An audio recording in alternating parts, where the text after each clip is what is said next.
I'm sure you've all heard by now that comedian Kevin Hart has decided to step down from hosting the Oscars following controversial tweets of his being dug up from several years ago. Yeah. The tweets in question contain derogatory slurs and language against the LGBTQ community. While someone who's coming to Kevin's defense is fellow comedian Nick Cannon. Nick did some digging of his own, posting old tweets from comedians Chelsea Handler, Amy Schumer, and Sarah Silverman, which contained similar language as Kevin's tweets. Nick saying, well, he tweeted saying, "Interesting. I wonder if there was any backlash here." So, Lonnie, I have to ask you, as a comedian, you've worked with a lot of these women. What do you think of all of this? Well, first of all, as a comic, I think all of us in the past have used some type of derogatory, offensive terms to everybody. My issue is two things with this. Number one, the bigger issue to me is the way the black community has treated the LGBTQ community in the past. When I grew up as a girl, they were shunned, they were made fun of, and so what you see are, when you see tweets like that were done 8 years ago by Kevin, it's because it was made to make LGBTQ people feel ashamed or ignored. And we've always laughed at it, and I've been guilty of it. All of us, not only just in the black community, but other communities have been guilty of it. The problem that I had is that, I talked to Kevin and, and he said, I'm good. And I thought he was still going to go on with it. But I think he let his ego get involved in this.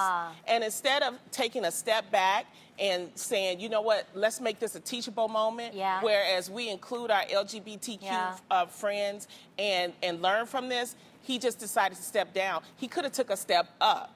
That's the one issue that I have. Now, concerning Nick Cannon, and the issue that I have with that is that why did he pick only white women? There have been white males, there have been black males that have said things. Louis C.K. has said something. These are my friends, okay?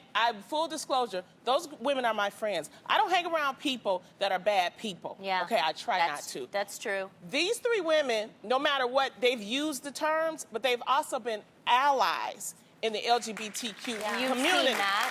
Right. Meaning that there's a difference between jokes and there's a difference between, straight up shaming and hatred. And so there's a fine line, and we still have to have those type of, we still need to have a conversation in this country about that, to help our LGBTQ friends understand that they're welcome, they are loved, and this could have been a great opportunity.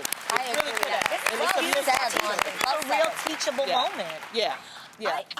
I'm so proud of what you said, because there hasn't been an act, a comedy skit that I haven't seen poke at the fun of lifestyle, race, or somebody's sexual preference, whatever it may be. So it's guilty for all across the board.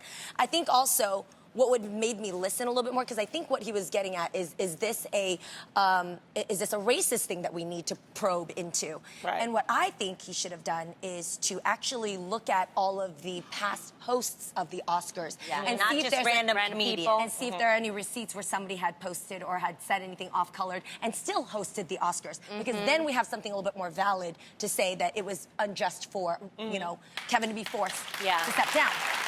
At the same time, I absolutely agree with you. When he said, I'm not going to apologize, because I do think that we shouldn't drag somebody if they've already made right by apologizing in the past and also have a change of heart to match their actions. But I applaud you, brother, for apologizing anyway, because the LGBTQ community always deserves the apology for so much time that has been done wrong to them. And that felt like an apology with no strings attached. And not just an apology, but I think people that know him personally, his walk of life is an apology in itself. I think the fact that he's changed the way he thinks and his surroundings and even who he's friends with, like, he shows that he doesn't actually have those thoughts any longer. So I think that makes a difference too. Your actions have to show it too. It can't just be what you say.